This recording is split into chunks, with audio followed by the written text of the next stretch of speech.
Yesterday, General Motors was in. They want to invest $60 billion. The people from Facebook were in yesterday. They're going to invest $60 billion by the end of the year.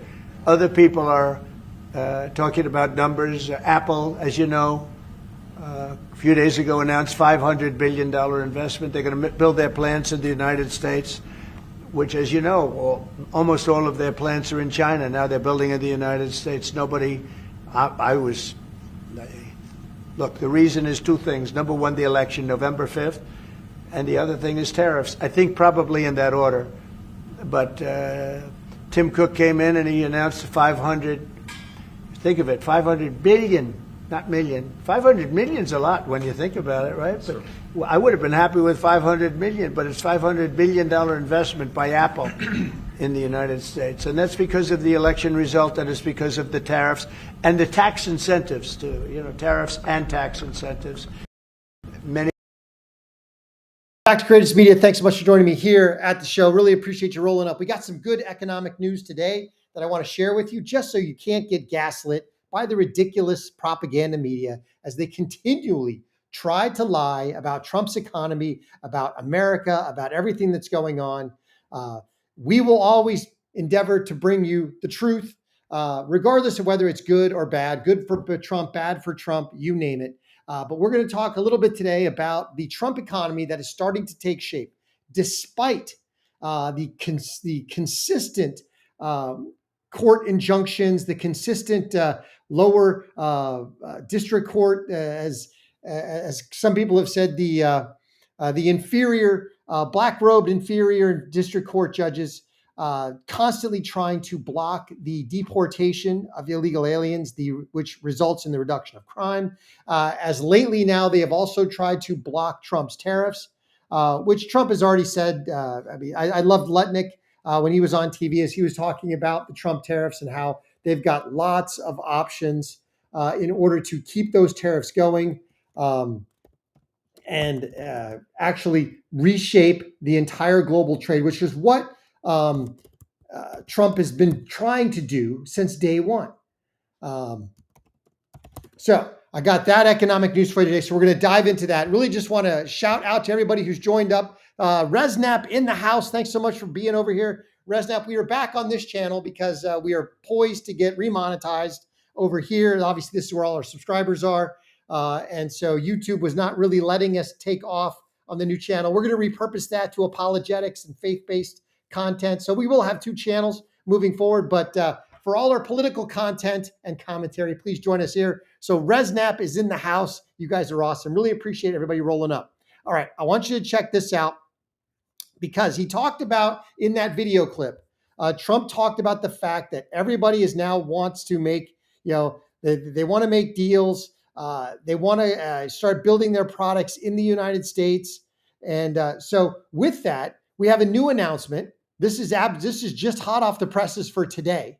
So here it is. Volkswagen, which as some of you may or may not know, Volkswagen is the parent company to Volkswagen. Porsche, I believe, falls under their umbrella. Mercedes-Benz falls under their umbrella. So Volkswagen is not just Volkswagen. It's a conglomerate like General Motors. They've bought up multiple brands.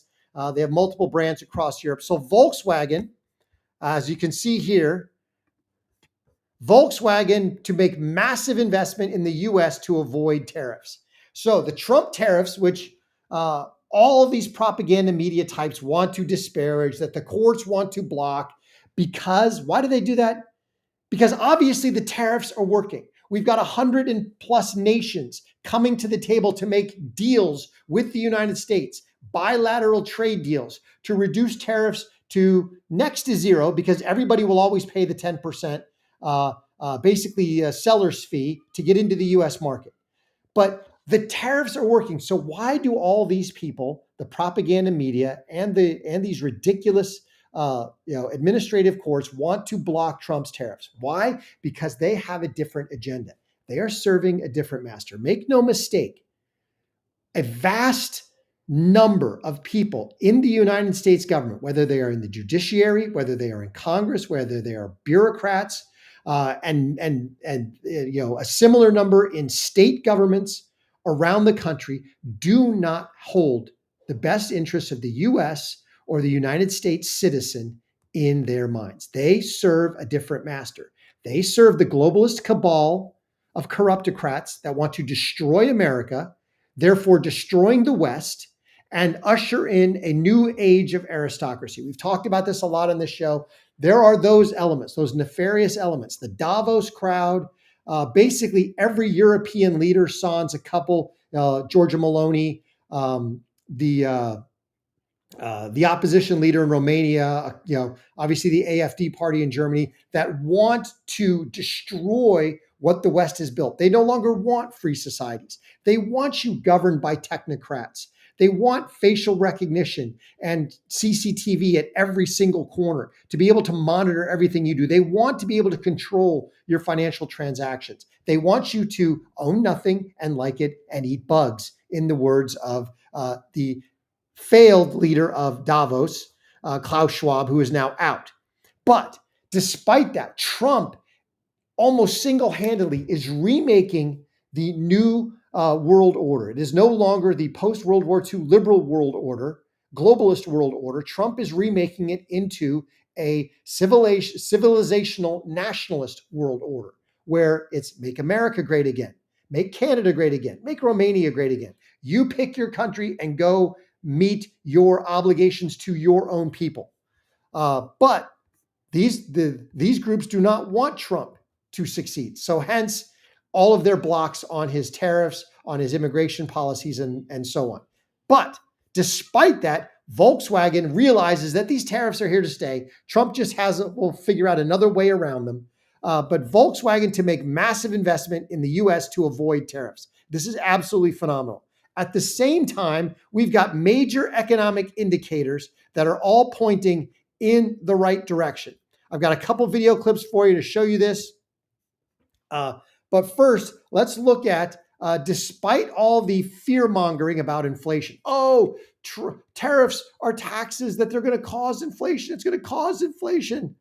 Despite the tariff inflation fear-mongering, the Fed's favorite inflation indicator tumbles to a 4-year low.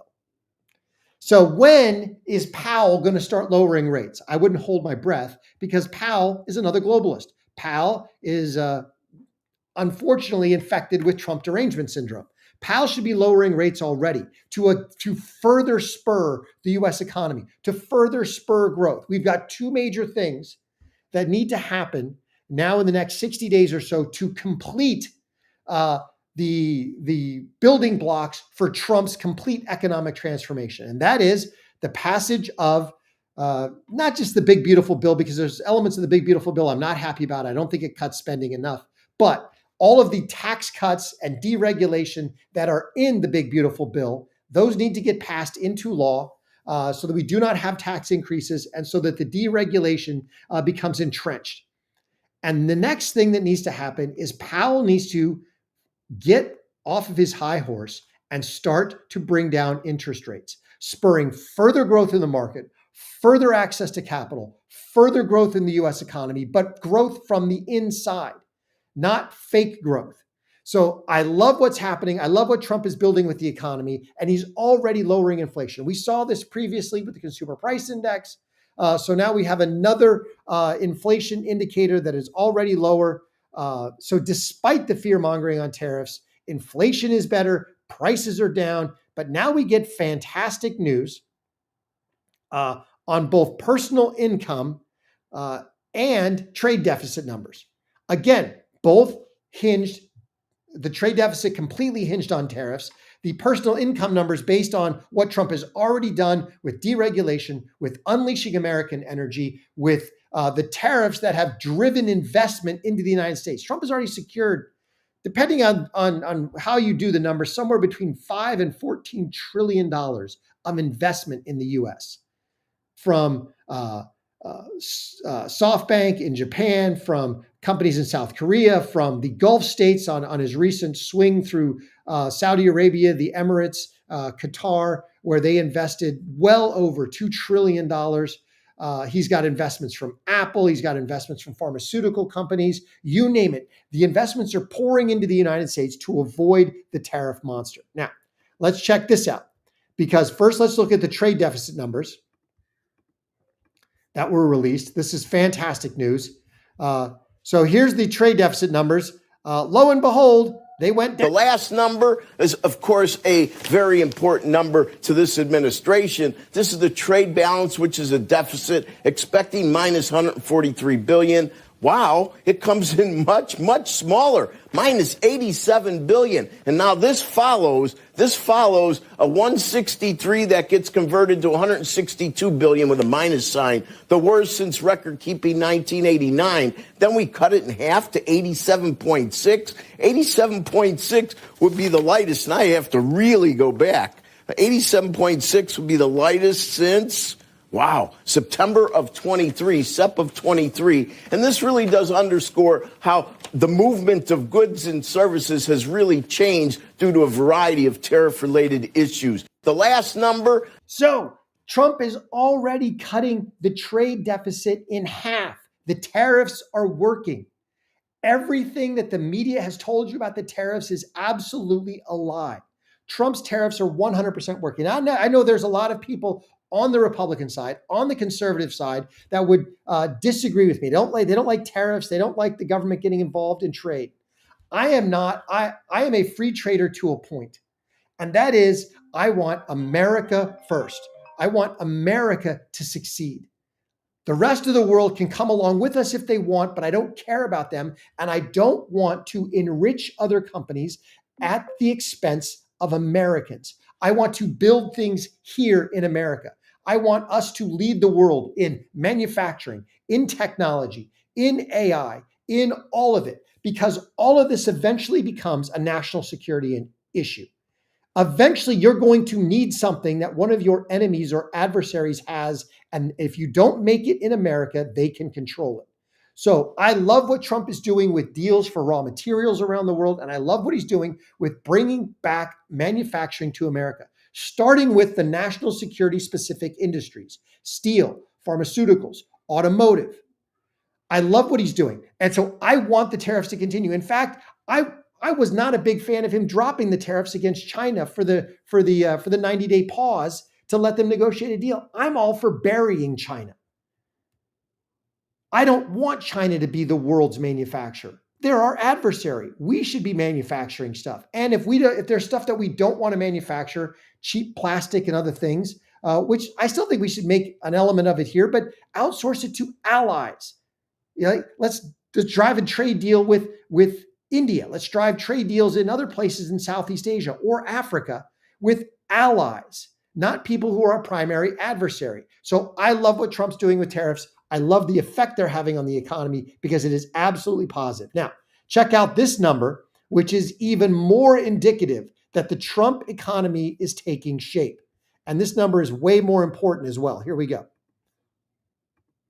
Personal income is up 0.8%. That is almost triple the expectations, and it underscores, we could talk about a lot of issues, but when you look at income for the first 4 months of the year, they're powerful numbers, Joe. Up 0.6 in January, up 0.7 in February, up 0.5% last month, up 0.8 this month. This is a great 4-month start to any year. Now, with the income shooting up, and by the way, 0.8 is the strongest income month-over-month jump since May of 21, when it was 1.9. Personal income. So this is what Trump has been leading to the entire time. What he talked about in his campaign, he's talked about this for years. He has talked about giving the power and the success back to American workers. Making America wealthy again is not about making the top 0.1% another 10 or $100 million each. That's not what Trump is about. Trump is about the average everyday worker getting ahead, seeing their incomes go up, seeing their prices go down. And how do you do that? You deregulate, you drop taxes, you push tariffs to importers and force jobs and investment back into the United States. Amongst some of those investments that we talked about earlier were Taiwan Semiconductor building tens of thousands of square feet of manufacturing space in Arizona that will employ tens of thousands of people. Volkswagen will employ tens of thousands of people. All of those jobs are good paying jobs. I mean, are you going to get rich, working for Taiwan Semiconductor? Probably not. Not, certainly not as an entry level job, but it's good, stable. You can feed, you can support your family. You can build a life, and that economic activity drives all sorts of other economic activity. And then you can get ahead. Then that rising tide now raises all ships. So again, why do these judges ask yourself the question, why does the media and the Dems and the judges suddenly hate tariffs? A, is because Trump's using them and they're all TDS morons. But the other is they serve different masters. But I want to play this clip to end. Lutnick was on the Ingram show and he was talking about the judge blocking the Trump tariffs. I talked about this on my show. It was either yesterday or the day before about Trump's got lots of other options. I think he should simply utilize the 1962 Trade Act and implement tariffs against each country individually. Don't make them blanket, although it was a lot easier to do it the other way. But just go right back to national security interest and start the tariffs all over again. Do them individually so that no court can simply block them, en masse. They have to do it. They have to have a lawsuit on each one and blah, blah, blah. So let's check out Lutnick as he talks about making sure the tariffs stay in place.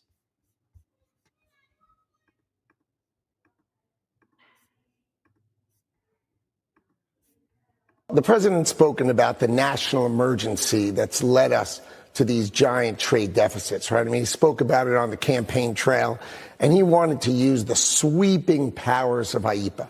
Now, he has many, many other laws and authority. Now, for those of you who don't know, IEEPA is the Emergency Powers Act, International Emergency Powers Act. And it's what Trump was using. It was the statute he was using to impose all of the reciprocal tariffs to reduce the trade deficit, which he deemed a national emergency.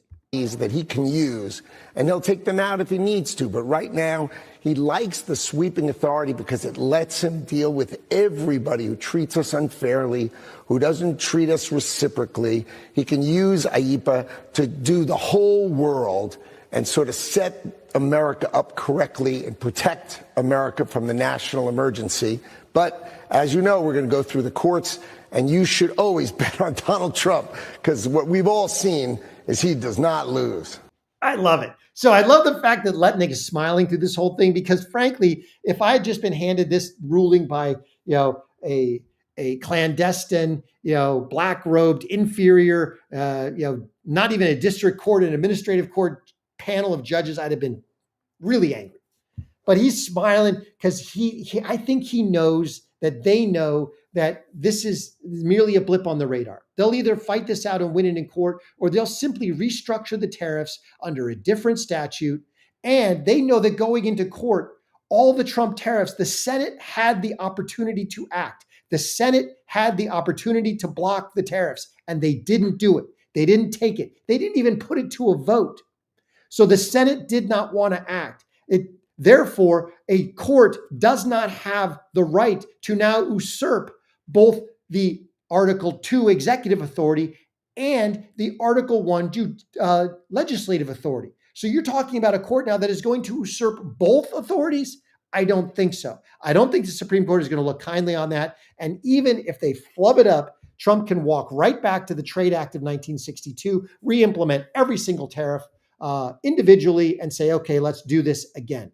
But I think either way, the tariffs are going to stay. They're going to continue to drive countries to the negotiating table, like the European Union, which has suddenly started talking to Trump constructively. And it will force more companies like Volkswagen who want to sell their product in the United States.